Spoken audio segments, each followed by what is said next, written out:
Welcome, the Lord's chosen. When destiny upgrades your position, explanations become unnecessary, just performance. Chosen ones, this isn't your glow-up era. This is your takeover season. You've spent too long apologizing for the very thing you were designed to dominate with. You've downplayed brilliance, edited your truth, and dimmed your light so others wouldn't feel exposed. But here's the reality.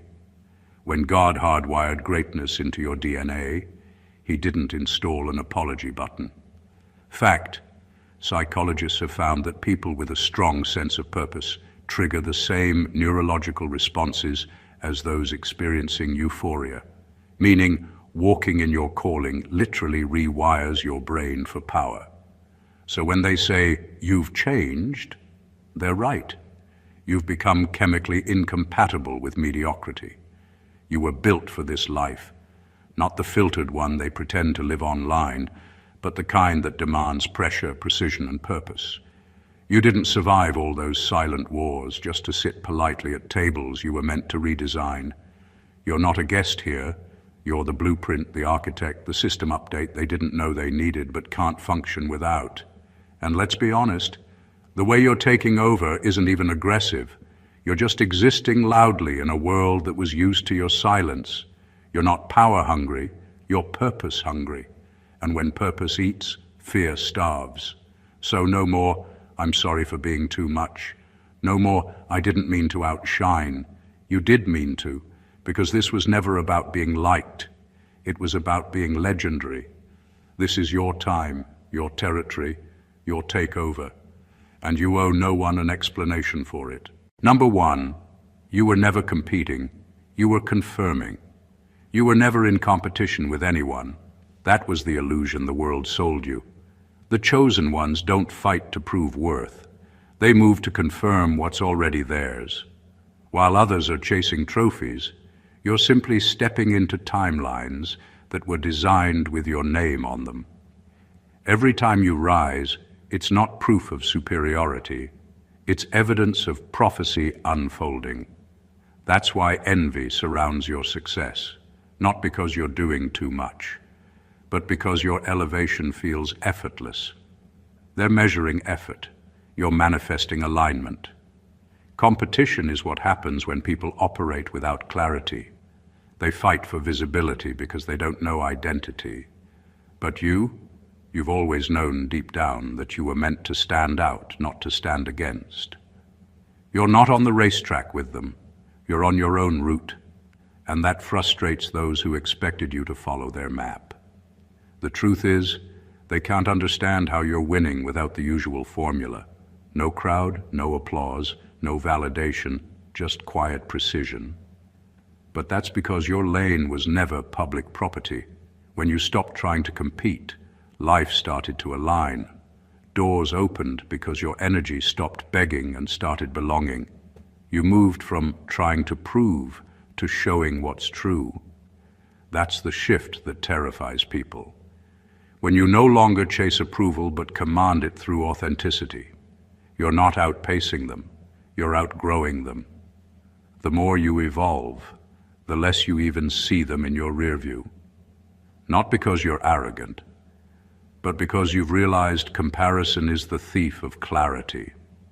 Every move you make now is confirmation that what you prayed for wasn't fantasy, it was foresight. You're not proving your value to the world. You're proving the world wrong about its version of value. Your journey isn't about being first or being best. It's about being aligned. And when alignment happens, victory is no longer something you chase. It's something that naturally finds you. Number two, you're the disruption. They prayed would never come. You didn't just arrive. You interrupted patterns. Your existence alone exposed everything that was pretending to work. People had built entire comfort zones on lies, habits, and hierarchies that depended on everyone staying asleep. Then you showed up, fully awake, asking the questions they avoided and living with a boldness they tried to label as arrogance. You became the reminder that comfort is not the same as peace, and silence is not the same as wisdom. You are the disruption they feared, because your presence forced accountability in spaces that worshipped complacency. They never hated you. They hated what you revealed. Your growth unsettled the structure. The same people who once cheered for your potential panicked when that potential turned into power. They didn't mind you dreaming, as long as you stayed manageable. But the moment you stopped waiting for approval and started acting from purpose, you became a threat to every system built on control. You're not rebellious, you're reformational. You don't destroy for attention, you disrupt for correction. Disruption doesn't mean chaos, it means evolution. When light enters a room that's used to darkness, it looks offensive at first, but eventually it becomes the new standard. That's what your presence does. It forces others to evolve or expose themselves as unwilling. And here's the irony. Many of them prayed for change, but when it arrived through you, they resisted it because it didn't look convenient. You were the answer they weren't ready to receive. Your role isn't to fit in. It's to redefine what normal looks like. You carry an energy that shifts culture, challenges tradition, and unsettles false authority. That's not pride, that's purpose. You weren't sent to maintain the system, you were sent to upgrade it. And the discomfort you cause is proof that the world was long overdue for your arrival. You're not the storm, you're the reset that comes after it. Number 3, you were built in silence. So your presence could be thunder. While others were busy being seen, you were being shaped. Your development didn't happen under lights or applause.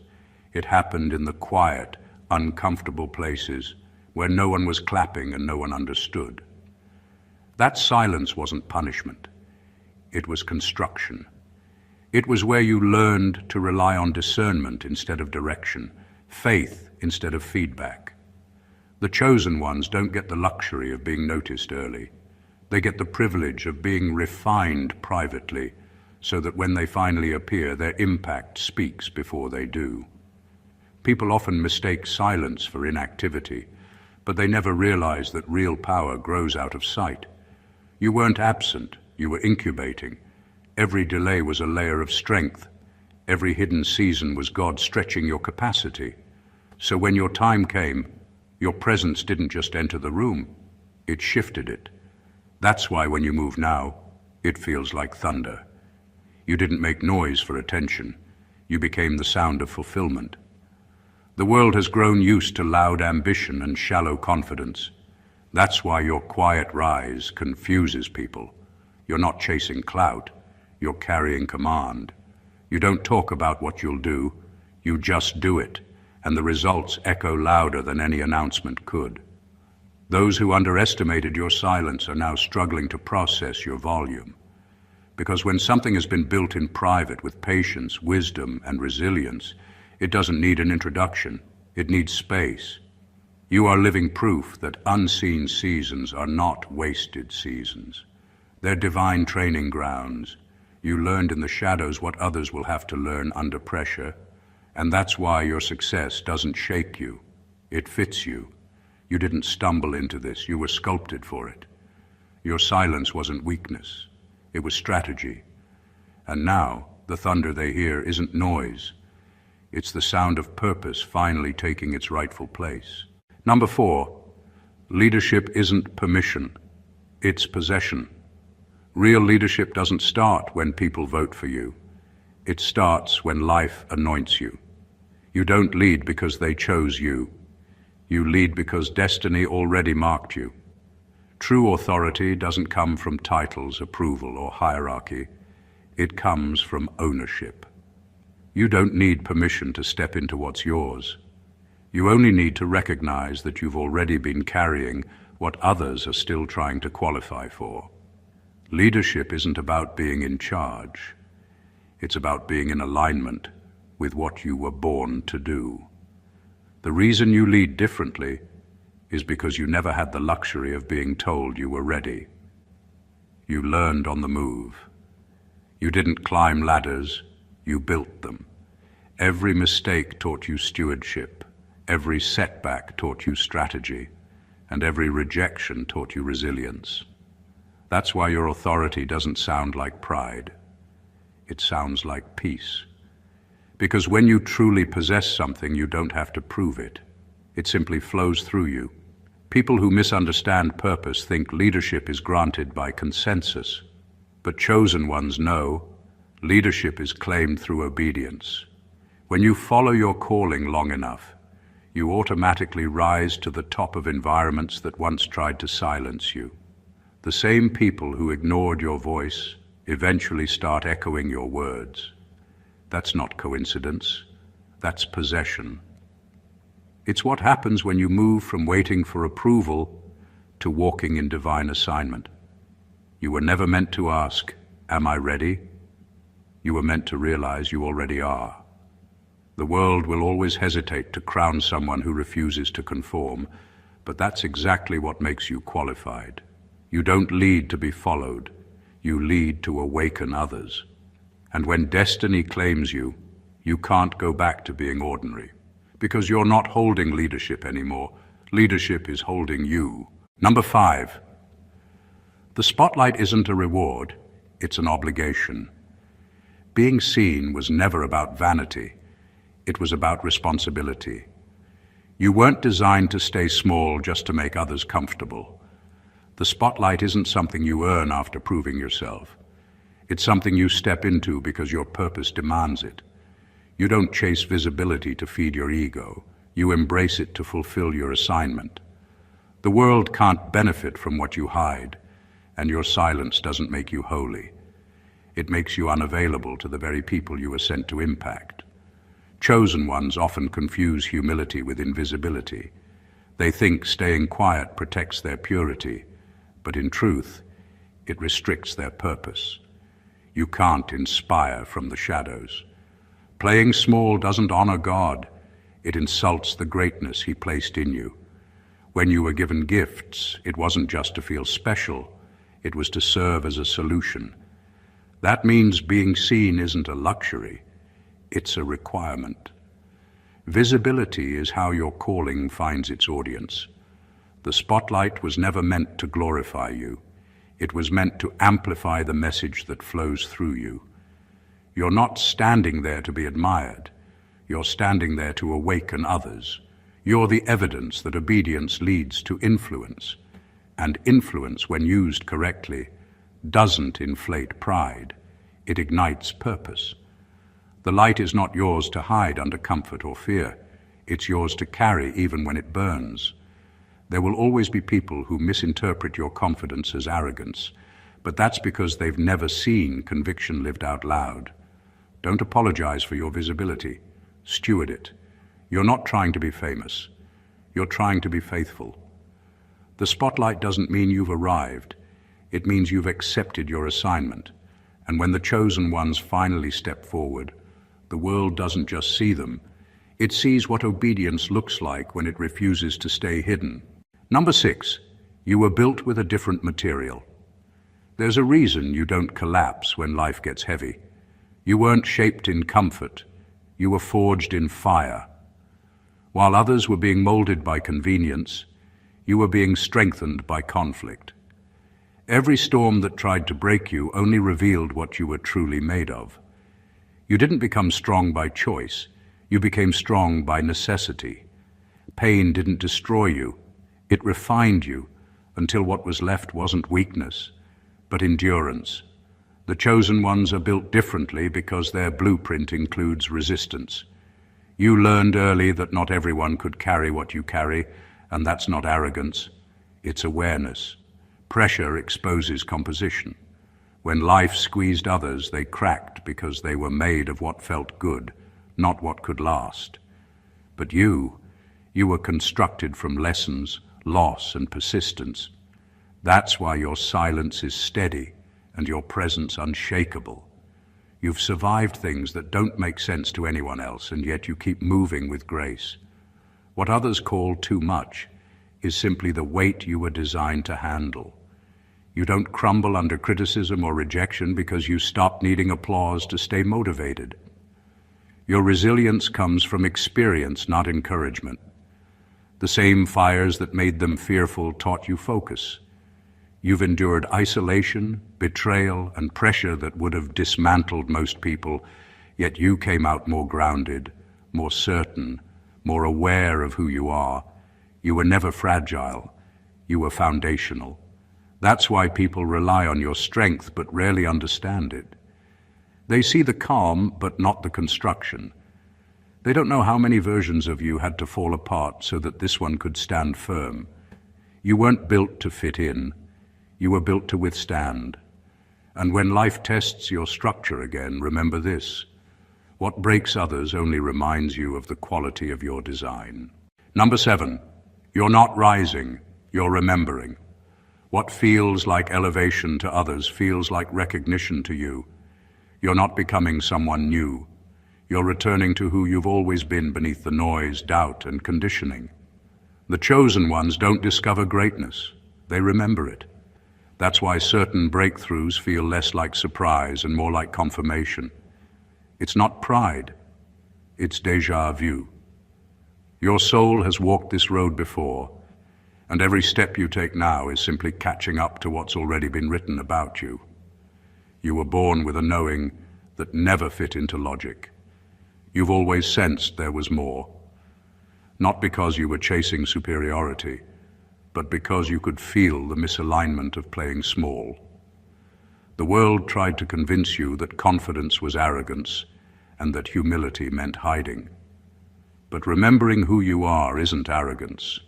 It's awakening. You're not inflating your worth. You're finally refusing to understate it.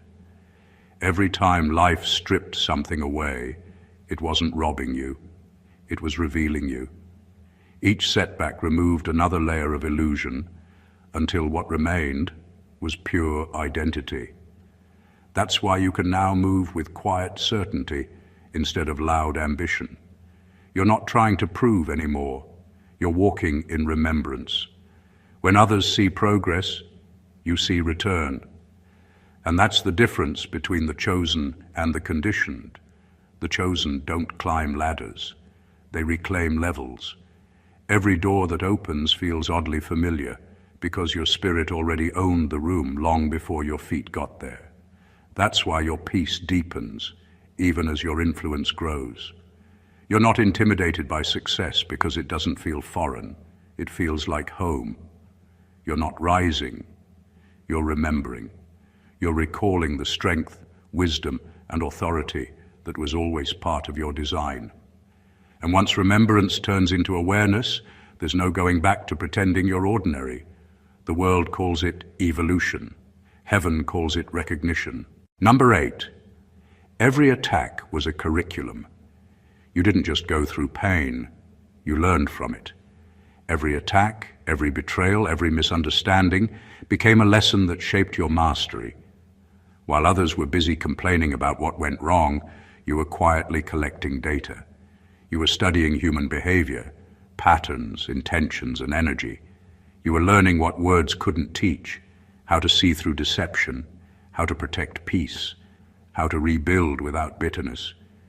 You didn't just survive storms, you studied them until you understood how to walk through rain without drowning. That's why your perspective is different now. You don't panic when conflict comes, you analyze it. You've seen enough to know that every opposition carries information. Every rejection revealed who was never meant to stand beside you. Every betrayal exposed where your boundaries needed reinforcement. Life was never punishing you. It was training you to lead from a place of wisdom instead of wounds. You graduated without a ceremony because your growth happened in private. The chosen ones are never taught through comfort. They're taught through combat. You learned that loyalty isn't proven by words, that discernment is more valuable than charisma, and that solitude isn't loneliness. It's strategy. Each battle reshaped your mindset, refined your focus, and rewired your instincts. You can sense manipulation before it's spoken and see red flags in smiles that used to fool you. That's not paranoia. That's experience turned intelligence. And now, what once hurt you has become your manual for leadership. You're not bitter. You're built. You understand timing, temperament, and truth in ways that can't be learned in peace. You've earned a kind of wisdom that textbooks can't offer, the kind that comes from surviving what was meant to silence you. Every attack was a teacher, and every scar is a certification. You didn't just make it out, you mastered it. Number 9, they can't cancel a covenant. You were never built on popularity, you were built on promise. That's why no matter how hard they try to erase you, something always brings your name back into the atmosphere. You're not here because of luck or strategy. You're here because of covenant, a divine agreement written long before you had the language to describe it. What's rooted in purpose can't be uprooted by perception. You're not trending, you're timed, and timing will always outlast talk. People can cancel contracts, unfollow, or turn their backs, but they can't void what heaven already authorized. Every setback, every false rumor, every closed door only confirms the strength of the seal over your life. You've noticed it, how situations that should have ended you somehow expanded you. That's what happens when your assignment is protected by divine order. The attacks don't stop the plan, they activate it. What they meant for exposure ends up becoming elevation. You were never depending on their approval anyway. The chosen ones operate under a different system, one that doesn't require applause to stay in motion. When your steps are directed by purpose, resistance only refines you. You don't need everyone to understand the agreement that sustains you. You just need to keep walking like it's still valid, because it is. Heaven doesn't cancel what it created simply because earth got uncomfortable. That's why every attempt to discredit you eventually becomes proof that you can't be dethroned. You're not held up by reputation. You're held up by revelation. Your destiny isn't fragile, it's fortified. And no algorithm, gossip, or human opinion can override a spiritual signature. So don't waste energy trying to defend what God already declared. The covenant still stands, and the evidence is you, still chosen, still standing, still unstoppable. Number 10. Comfort zones are cages for the chosen. The chosen ones were never built to stay where it's safe. The moment you get too comfortable, life starts shaking the ground beneath you, not because you did something wrong, but because you've outgrown where you are. Comfort feels good, but it slowly traps potential. You can't move mountains while sitting still. The peace you seek doesn't come from silence or stillness. It comes from motion, from stretching into spaces that scare you, from saying yes to assignments that feel bigger than your qualifications. Discomfort isn't a sign of punishment. It's confirmation that you're in transition. You were wired to expand, not to exist in repetition. Every time you settle, something inside you starts to rebel. That's your spirit reminding you that you were meant to influence, not to idle. People might call it restlessness, but it's really recognition, your soul identifying that your environment no longer matches your evolution. The chosen can't stay stuck for long, because stagnation suffocates their purpose. Growth demands movement, even when it's uncomfortable, uncertain, or misunderstood. The truth is your comfort zone feels peaceful because it's predictable, but purpose doesn't live in predictability. It lives in progress. Every great shift in your life came after a season of unease. You had to lose, leave, or leap for the next version of yourself to emerge. God doesn't use comfort to confirm calling. He uses challenge. That's how he stretches capacity and strengthens trust.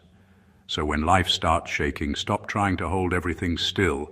Let the stretch do its work. Every new level demands new adaptability.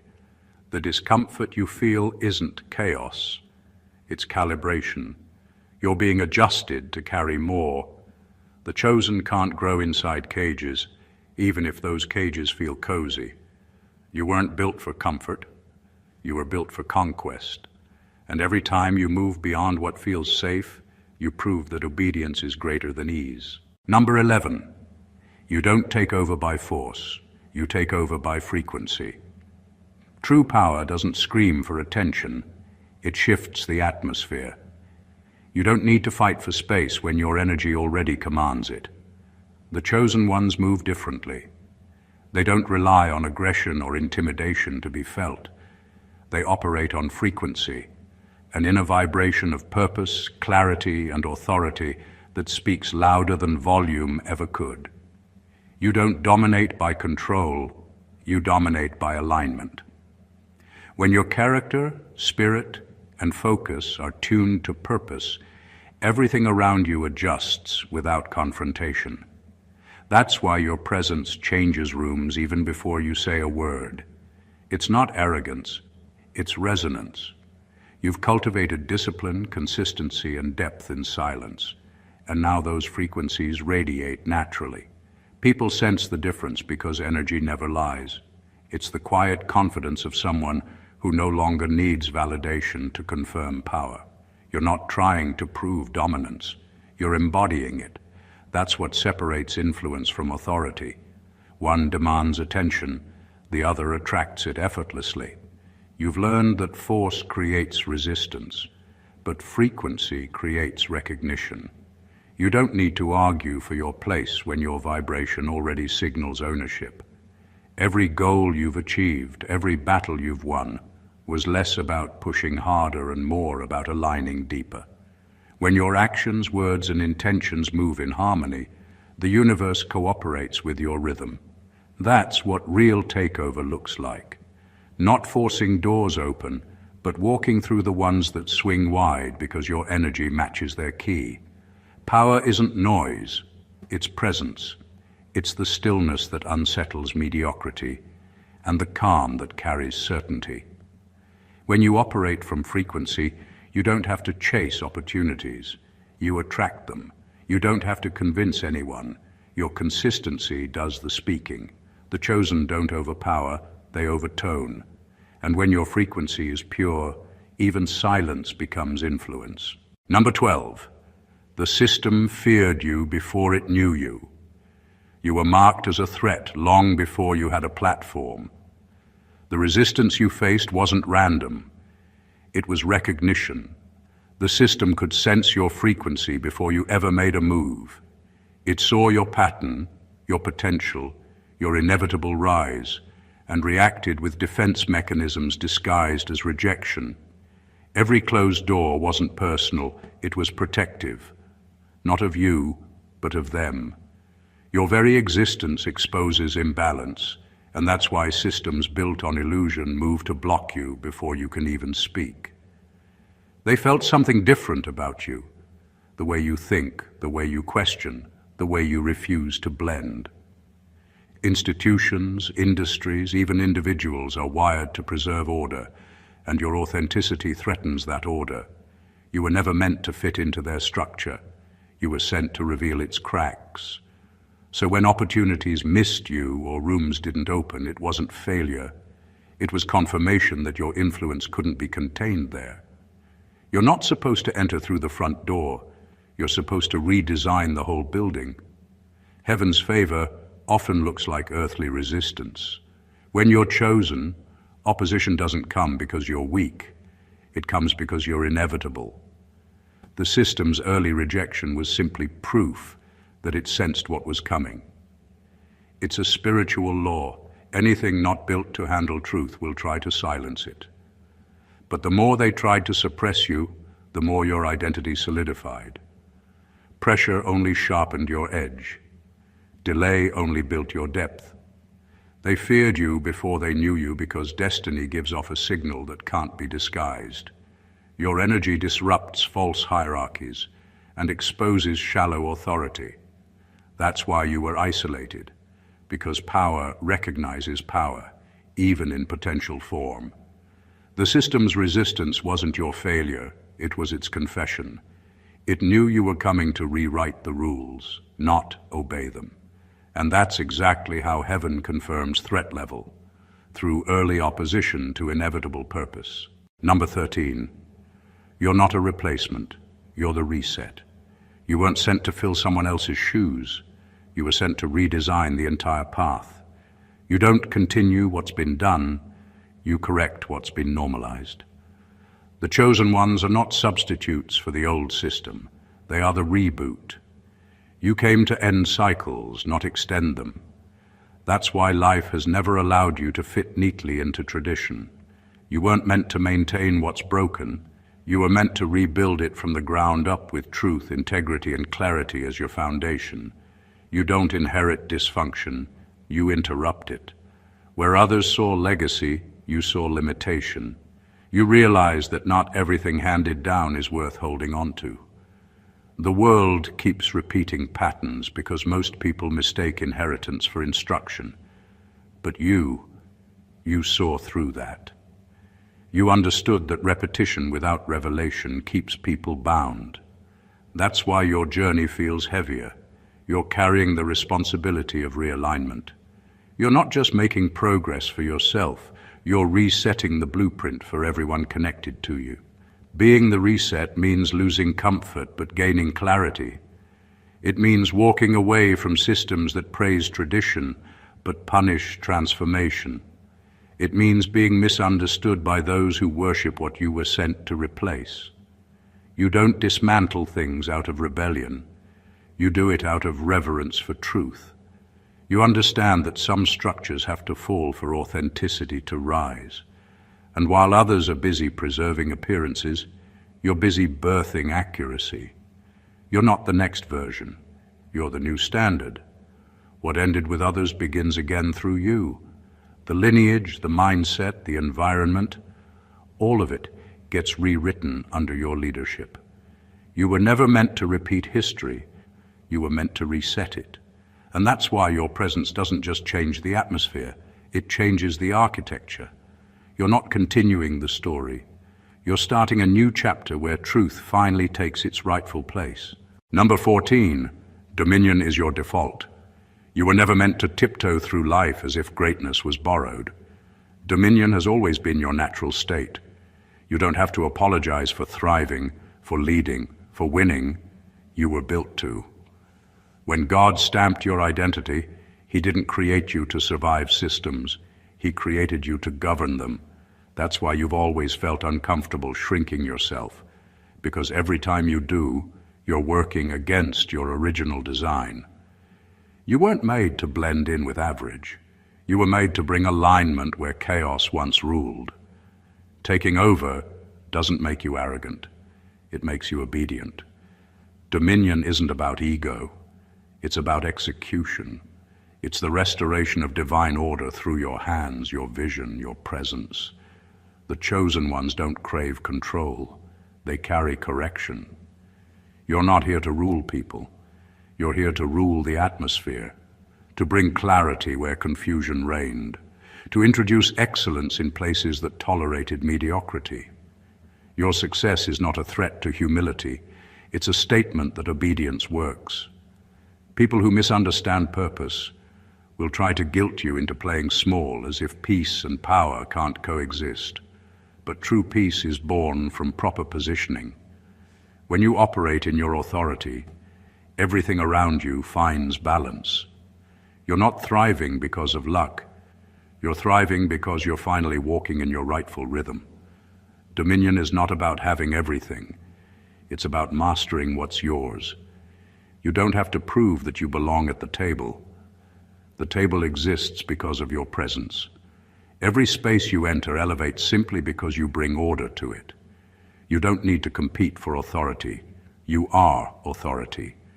And once you understand that, the need to explain yourself disappears. Dominion isn't something you chase, it's something you carry. It's not pride, it's placement. You were never out of line, you were just ahead of time. Conclusion. You've walked through every point, not as theory, but as revelation. From understanding that you were never competing but confirming your purpose, to realizing that every attack was a curriculum, every closed door a sign of inevitability, You've come to see the truth of who you are. You're not rising, you're remembering. You were built in silence so that your presence could be thunder. You carry dominion as your default, and leadership is never permission. It's possession. Every uncomfortable season, every barrier, every doubt was never against you. It was building you, calibrating your frequency, sharpening your discernment, and preparing you to reset structures, not merely inherit them. This is the life of the chosen. You don't need approval, applause, or affirmation from the world. Your energy, discipline, and depth shift rooms before words do. The spotlight isn't a reward, it's an obligation. Discomfort isn't punishment, it's evidence of evolution. And every time people tried to cancel, block, or diminish you, they only confirmed the covenant that secures your destiny. You are not a replacement, not a backup plan, not a second option. You are the reset, the recalibration, the inevitable force that restores divine order through presence, purpose, and action. Now is the moment to walk fully into it. Own it unapologetically. Step forward knowing that what is yours by design cannot be derailed by circumstance. Every step you take echoes not just your story, but the power of alignment, clarity, and divine authority. Your life is proof that the chosen ones don't conform, they redefine. They don't chase, they command. They don't follow, they lead. And when the world finally sees your light, it won't be surprised. It will recognize what it has always been missing. If this message resonated with you and awakened your purpose, make sure you don't let it stop here. Subscribe to the channel for more content that empowers the chosen, like this video to fuel your journey. Comment to share your thoughts and breakthroughs, and share it with anyone who needs the reminder that they were built for greatness. Your awakening is not just personal, it's contagious. Step into it fully, because the world is waiting for what only you can bring. Stay blessed always.